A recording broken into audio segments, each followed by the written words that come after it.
Hey there, Mr. Redder here. Welcome back to another episode of Reddit Podcast Stories. Our first story we'll be reading today. Karen demands I buy her a second home. After that, am I the jerk for telling my girlfriend I told you so after her friend tried to get with her? And after that, I labeled all the bottles in my house since my adult kids are idiots. Now for every thumbs up this video gets, one Karen does not get to force anyone to buy them a house. Oh, come on. What about a condo then?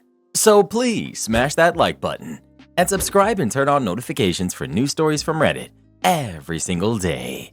Karen demands I buy her a second home. My husband and I moved out of our home state almost 5 years ago to start our careers. We were lucky enough to find affordable living arrangements in a neighboring state and were able to buy our own home within a year. Despite our student loan debts, we were responsible with our money and didn't have any additional payments other than our mortgage. We both worked 6 to 7 days a week to maintain our financial stability and pay off our loans, and we don't have kids yet because we're trying to pay down our debts. We have about $280,000 in school debt plus our mortgage, which is about $176,000. However, recently my mother-in-law has been pushing for us to buy a house in our home state that she can use for her occasional visits, which are about 4 to 5 times a year. She wants us to split the mortgage payments between the two of us, but we can't afford this additional expense, especially if we plan to start a family soon. Moreover, we barely have time to maintain our own home, let alone a second one, and renting it out when it's not in use could be an even bigger headache. When my husband brought up the idea of splitting the mortgage payment with me, I immediately put the brakes on it. We needed to take a good hard look at our finances before committing to anything. My husband had never seen what a monthly student loan payment looks like since our federal loans have been frozen since he graduated, and I had been paying mine off even during lockdown. I reminded him that we both work too much already and that I would prefer spending quality time together rather than him working more to make payments for an extra house. My mother-in-law did not take kindly to my refusal and has been cold towards me ever since. However, my husband has agreed to seek financial advice to see the bigger picture. I'm hoping that we can find a solution that works for all parties involved without jeopardizing our financial stability or our future plans to start a family. Long-winded, I know. So, am I the jerk? She only wants to use it when she comes to visit, which is about 4 or 5 times a year? What a horrible waste of money. They have these things called hotels, motels, Airbnbs, etc. Not the jerk. Mother-in-law did not appreciate you not agreeing? Mother-in-law is a huge narcissist to expect you to pay and put her up in a house of luxury when you are a struggling early career family. Do not do this, die on this hill. Not the jerk. Your husband is a jerk for letting his mom think even for a second that this would be a possibility before discussing it with you and the two of you running the numbers together. You're not the bad guy for pointing out the obvious. You two cannot afford to take on additional debt or expenses. He needs to go back to his mother and make it clear that this is not financially feasible and that you are not to blame. The fact that he even considered paying half of the mortgage for his mom to get a second home while you two are nowhere near paying off your first or your student loans is baffling to me. Is he that bad with money or that much of a mama's boy? Either way, pump the brakes on having kids until you two have a very serious talk about finances. Am I the jerk for telling my girlfriend I told you so after her friend tried to get with her? My girlfriend and I have been together for about a year now. My girlfriend has more than a few guy friends, and I'm not one of those guys that thinks men and women can't be friends. However, with 2 of these guys, it's very clear that they want more than just friendship from her. Like clear as day, to the point where I don't get how she doesn't see it. If I can notice just by the weird energy they try to exude when I'm present, she should be able to get it too. Right? Wrong. Anytime I've pointed this out, she gets upset with me. She tells me that I am being jealous and reading into things that aren't there. I argue back that I'm just letting her know, and as a guy, I can probably tell much better than she can realize for herself. So, 2 nights ago, she was hanging out with her friends, and this guy was present. From what she told me, they were all drinking, and he said some things that implied he'd want to get with her. She was made uncomfortable by this, and the night ended shortly after. Fast forward to yesterday morning, she got a series of texts apologizing for what he said, and then backpedaling and saying he would treat her so much better than me, and she's wasting her time with me. She of course said no and was upset with him. After she told me, I just read the texts and simply said, "Wow, who could have seen this coming?" a bit sarcastically. This set her off and she got mad. She said that I was being such a huge jerk to her and she had no way of seeing this coming. She's been upset with me since. Am I the jerk? You're the jerk. So someone made your girlfriend uncomfortable, overstepped boundaries. She did everything right, told him to get lost, and instead of comforting her and making sure she's okay, you scold her? Are you insane? She lost a friend, and you tell her she deserved it? Huge jerk. Where was the scolding? He was insensitive, yes. That's not equal to a scolding. He didn't accuse her of doing anything wrong. He was unsurprised and insensitive to her being surprised. It wasn't so much a scolding, but an "I told you so," which in my opinion is much worse, because you can at least pretend that a scolding comes from a place of concern. An "I told you so" is pretty obviously born out of satisfaction of being right, regardless of how the other person was affected. Not the jerk. But come on, man, there was no need to gloat. She's probably also sad that someone she thought of as a friend disrespected her relationship and basically only wanted to hang around with her just to date her. Not the jerk. Most people are saying you're the jerk for the "wow, who could have seen this coming?" But the fact is, you were right, and nowhere in your story did she affirm that you had been right all along. If she had said, "OP, you were right, and I shouldn't have dismissed your perspective so quickly," you probably wouldn't have felt any need to say, "I told you so."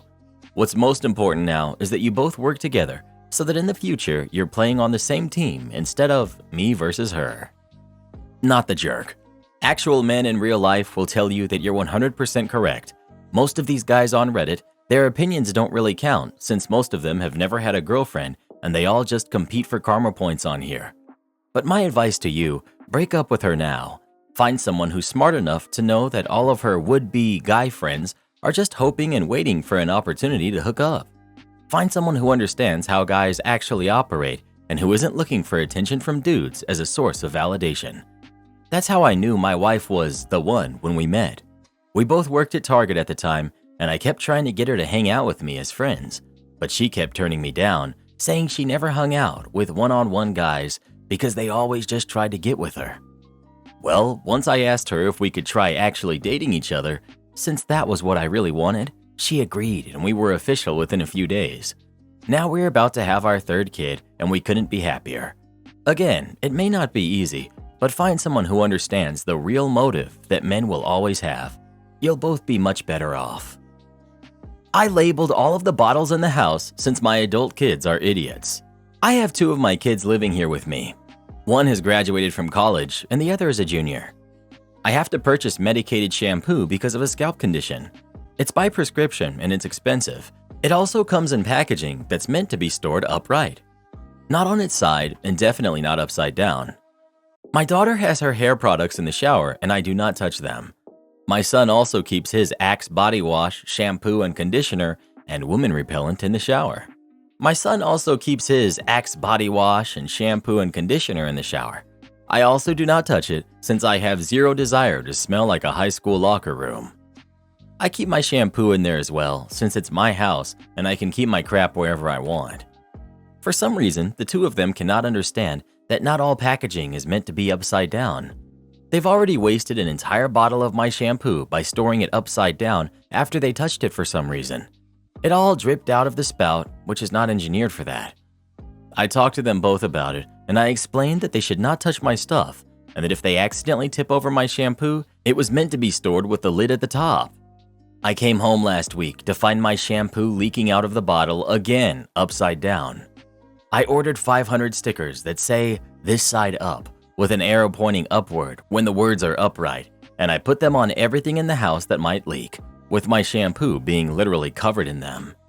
They had friends over last weekend and they noticed that the relish, ketchup, mustard, mayonnaise, everything else were all labeled. My kids were embarrassed when they explained why. They think I'm a jerk for putting labels on everything since they only mess with the shampoo. Since it is an $80 bottle, I said I would take off all the labels if they agree to pay for my shampoo. Thus far, they have declined. Not the jerk. My kids are the same way. Your kids can either learn to leave your stuff alone, put it back the way it was, pay for your medication, or deal with the labels. There are several reasonable choices there. Not the jerk. You gave them a chance, you told them why, and they still did it. Sometimes embarrassment is needed, and this was only in your house, so it's not like you forced their friends to see it. Am I the jerk for making my nephew cry on his birthday party over some gifts? I'm female, 26. My sister, who's 29, has a son, Eric, who's 8 years old. I don't visit a lot. We live far away, but I see them, and most of my family, at birthdays and holidays. When I visit, I usually buy Eric a toy or some candy, as he's my only nephew. To be honest, I like to spoil him, and maybe I am a little bit to blame for what happened too. It was Eric's birthday this week. I visited them, and I brought him a nice toy car. The car was quite big and had lights and stuff.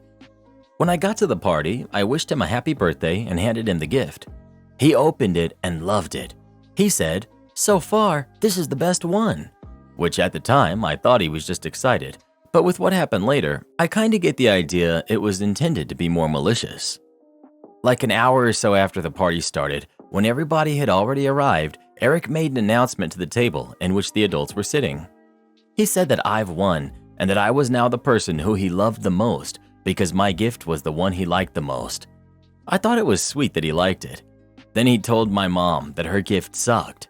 She brought him a board game, so he didn't love her anymore. He also told one of his friends that next year he won't be invited because his gift was poor. He gifted him a set of dinosaur figures. I think this whole thing of ranking the gifts people got him was pretty crappy. I expected my sister or her husband to say something, but they didn't. They just laughed. So I told Eric that he's not supposed to say that about his gifts. People get him what they can, and he should be grateful with it. He then said he doesn't understand why he has to love people who don't buy him nice gifts. I genuinely can't believe my sister is teaching this BS to her son. His dad told him, "Yeah, they should give you all the best." So I then again told him that a person's worth is not about how expensive or big the gift they got him was, and that if he thought that way, then I will not be continuing to buy him gifts. Eric started to cry. My sister told me off because I made him cry, but most of my family and some of her in-laws were on my side and told them it was bad to teach their kids such things. Our mom was quite affected and I wanted to leave too, so we left after that. My sister texted me later to call me a jerk for leaving before the candles were blown out and for telling her kid he won't get any more gifts from me. She said I shouldn't make empty threats like that. I said that it's not an empty threat. It's a promise until they teach their kids some manners. Am I wrong for discussing this when my nephew was present? Am I being unreasonable to him since he's young? And would I be wrong in the future if I keep my promise and do not buy him a gift the next year we see each other? Not the jerk. What he did was incredibly rude and hurtful, especially when he said one of his friends wouldn't be invited again. I don't care that he's 8. The other kid was probably around the same age. I'm glad you're not enabling him. It's great if you buy people gifts. I'm a gift giver. But it's one way of showing love, and it's not a reason to be rude if the giver put effort into it. Not the jerk. That kid is lacking discipline and common decency. The fact that the parents are making excuses for it is just awful. They're raising an entitled brat. Your nephew has learned a valuable lesson. If he treats people poorly, then there will be consequences. Good on you for teaching him this when his parents could not. Am I the jerk for locking up my snacks and calling out the thief? I work in an office and share it with a couple of people. I like to snack. I eat through the day instead of having a huge lunch. I just have a little snack and watch an episode of my current show. I always bring it from home on Mondays. This week, it was delicious cheese, crackers, apples, cereal, and oh so wonderful Jell-O. A coworker of mine, let's call her Maddie, from a different office, saw my snacks and knows I snack, mentioned how much I brought and how good it looked. I said thanks and started putting it away in my drawer and fridge, leaving the Jell-O out because I was going to smack on that amazing strawberry jiggle. I left work early on Monday and had left my Jell-O out. I came in Tuesday and my office mate said, "Lock your drawers because people are trying to take your stuff." She's the real MVP. I 100% don't mind sharing when people ask, but to just take my stuff without permission? As an only child, that's a huge no-no for me. My office mates know this. They also bring in snacks for themselves, and we often treat it like elementary school lunch, trading snacks during our lunch period. A different coworker, Steve, came in and tried taking my Jell-O off my desk.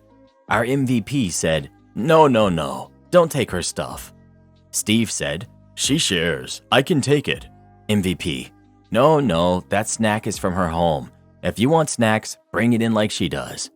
Steve left defeated. Maddie comes in. Can I have a key to your fridge? I want cheese. MVP once again guarded the goods. I locked up all of my snacks. Maddie comes in a couple hours later, taking Tums out of my drawer. This time, our hero cannot stop her. Tuesday, I come back and lock up all of my snacks. I have to get up and move around constantly. One of the times I wasn't there, once again, Maddie comes creeping. She was not successful. She asks me why I have everything locked. I said, because thieves come in and take stuff without permission. She got really silent and walked away. Though my mom said she might have thought it was okay since I share and said I was a jerk. Reddit, am I? Isn't it basic human knowledge that taking stuff without permission is stealing? Even if I share. Also, everyone has my number. If they're truly hungry, they can text me and ask. Edit. Thank you to everyone that confirmed I was in fact not a jerk. To those criticizing my post for bad English or punctuation, etc., English is my second language, and I type this out on my phone. Not the jerk.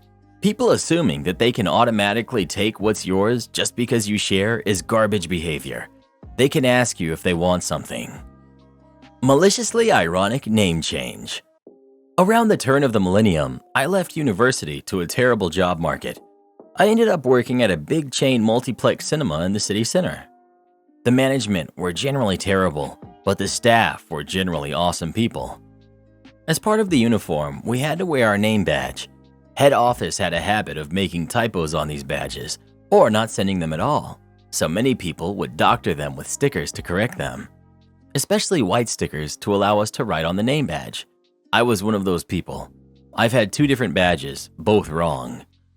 After a year or so there, it was announced in a staff meeting that no stickers would be permitted on badges going forward.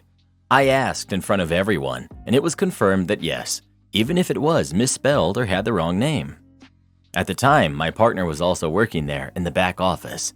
She would often forget her badge and just take one of the spares that had belonged to people who had left, which meant she had a small hoard of these badges with random female names.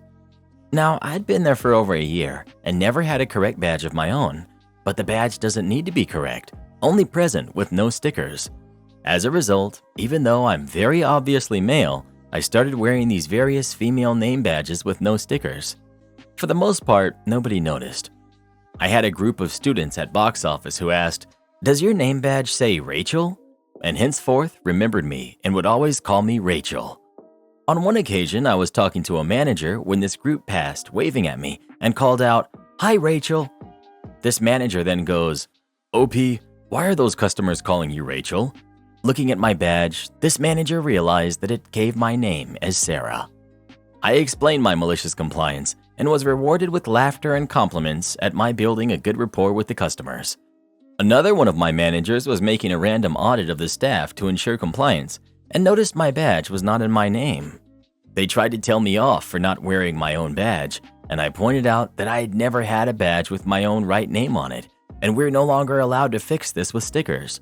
So I was complying with the rules to wear a badge even if it's not got the right name on it. This manager brought me a badge order form that day, but I had scored full points. One day, the head of the cinema noticed, and I told them that I had never had a badge with my own right name, and they wouldn't allow me to correct it myself. If they got me a right name badge, I'd happily wear it.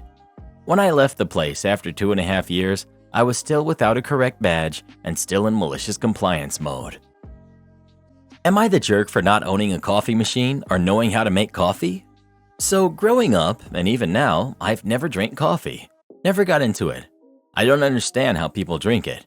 They say you acquire the taste, but I tasted it one time, thought it was gross, never tried it again.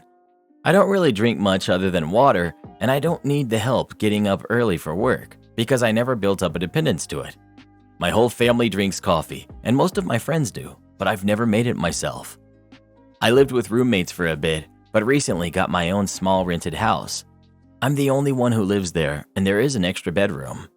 When family comes to visit, they've been staying with me, which is fine. I enjoy them staying with me and enjoy having a house with extra room. This has happened a few times with people that stayed with me, but for this post, I'll use the most recent time.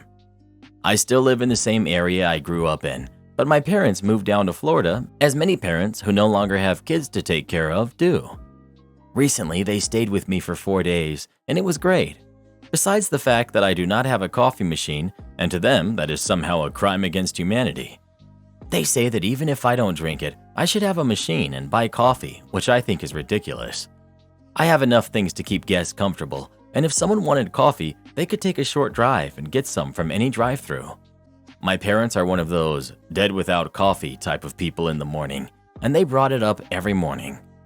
In the past, a cousin stayed with me, and one morning was like, "Where's the coffee?" and was upset.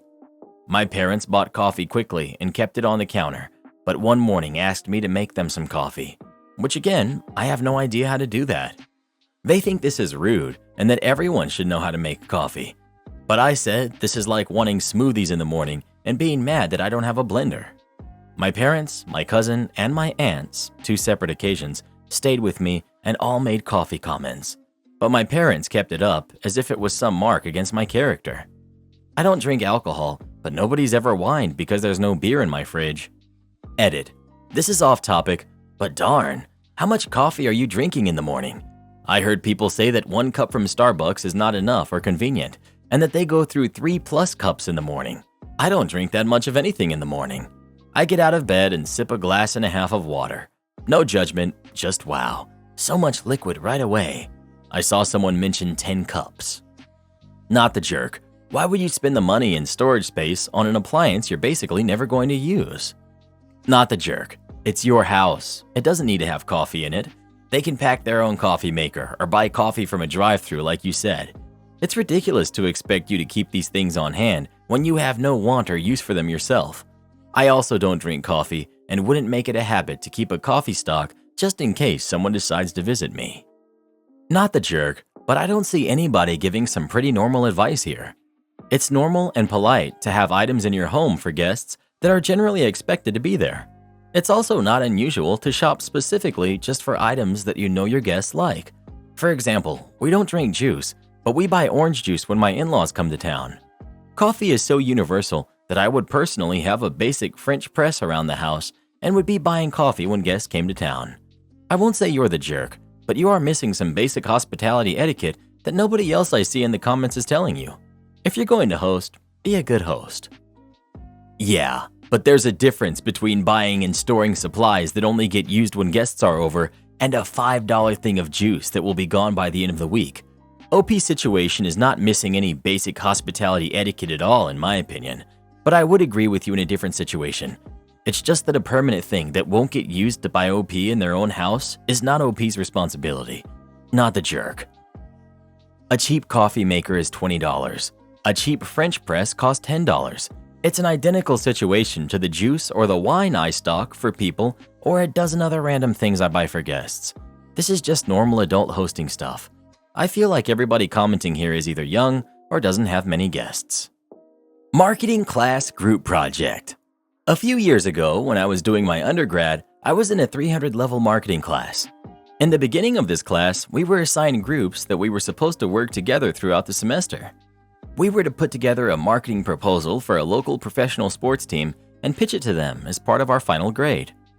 Every topic we were learning in class was to be directly applied to our marketing strategy, and the whole semester our professor would basically walk us through from beginning to end on how to put it together. So early on, we divided up roles for each person. One person does market analysis, another person does the most applicable marketing strategies, another person does budgeting, etc. There were about 7 people in our group, so plenty of help to be had for the different parts of the project. Or there should have been at least. We would meet up weekly, and early on, a lot of it was just kind of roundtable discussion about what direction we wanted to take it. But as the semester went on, we started to notice some people were falling behind a bit. Each person falling behind apologized and assured us they would have everything done when it was due, but they were just swamped with other projects, classes, and BS. Come the final week, when we were to put all of our separate parts together and make it all mesh, guess what? They hadn't done anything all semester. They might have had a couple of bullet points on their subject, but it was far from a completed project and basically something any middle schooler could have lined out. 1. They're a professional sports team. 2. There are no other professional sports teams of this sport in the state. 3. They have a large stadium, etc. I was upset. I and a few others in the group had spent a lot of time doing the research and putting it all together in a presentable form that was sure to impress not only my professor, but the marketing team of the affiliated sports group. The other reliable members of my group and I spent a lot of late nights working together to cover for the other teammates' laziness. But alas, it was too little too late, and we were not going to be able to submit something presentable by the deadline. And I sure as heck didn't want a bad grade for the amount of work I put in for not only my portion, but for the portions of those who didn't do anything. I met with my professor during her office hours and asked for a deadline extension, to which she replied, "Absolutely not. I made you aware of this project on day 1 of the semester, so you have, quite literally, had all semester to work on this. Why would you fall short of the deadline and need an extension?" I explained the situation to the professor, who graciously understood what I had gone through. She asked me to provide a list of all members of my team, exactly what and how much to the project they had contributed, and gave us an additional 24 hours to submit what we could. She said she would take what I told her into consideration. Come the day of the presentation, our professor was walking around with the marketing professionals we were to present to, and I think she was listening closely to each person's part of the presentation to verify what I had told her. Some of us knocked it out of the park on our portions. Others very quickly glanced over the topics. It was evident who was a contributor and who was a leech. About a week later, once final grades were posted, our team group chat was flooded with, "What on earth? I thought we had a great marketing proposal, but that jerk gave me an F for it," type messages from a few of the members. I got an A in the class.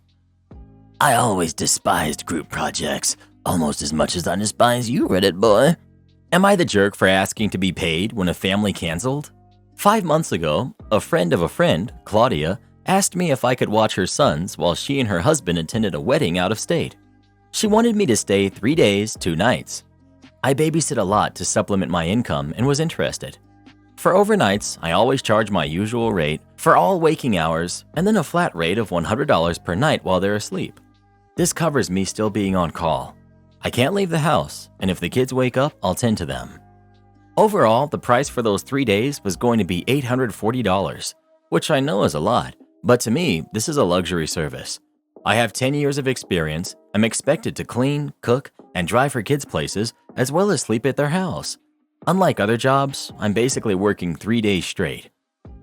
When I told Claudia, she definitely had sticker shock. But when I broke down the price and she shopped around, she realized I was the cheaper option. I requested the time off work. I don't get paid time off, but I figured I was making more doing this than I would be working 3 days at my other job, so I figured it would be worth it. I've babysat in the months since, so I can get to know the kids. I don't have a lot of communication with Claudia's husband, Rick. Last week, he was the one to relieve me and pay. He asked how much I was charging for the wedding weekend. When I told him, he was clearly uncomfortable, but he still said, "We'll see you Friday."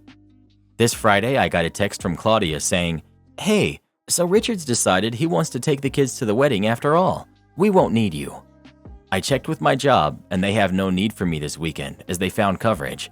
Basically, I'm out 3 days' pay. I texted Claudia and said that she needed to pay me at minimum what I'd make at work in those 3 days, $480. She told me I was being ridiculous, and the whole point is they don't feel it's worth it to pay that much. I explained that I took the time off work. We didn't have a contract, which in hindsight was stupid. I know legally they don't have to, and I'd have no case. I didn't say this, just said the right thing for her to do is to pay. I added if they had told me earlier and I was able to get those shifts back, it would be different. My friend that recommended me to Claudia says I'm being ridiculous. I pointed out that if I had canceled this close, they'd be reasonably upset and done for. Am I the jerk? You did have a contract, it just wasn't in writing. You're not the jerk, and you should try to collect. Treat this as a learning experience. In the future, if you have to take off work, ask for 50% deposit up front. Maybe have a receipt that specifies non-cancelable. Not the jerk. That was super late notice to cancel and cost you 3 days' wages. Also, never babysit for them again, even if they pay you. But don't tell them that until they pay you. Also, if you're in the know with sitters in the area, give them a heads up. Not the jerk. You were prepared to work for them for those days, and they canceled at the last minute. No, you aren't a jerk for asking for the money. However, without a written contract, I wouldn't expect to get a dime from them. No jerks here. You should have communicated better with them that you were still going to charge them if they canceled and given them a deadline for canceling like most other businesses do. If you did not communicate to them that you were going to charge them, they have no obligation to pay you anything.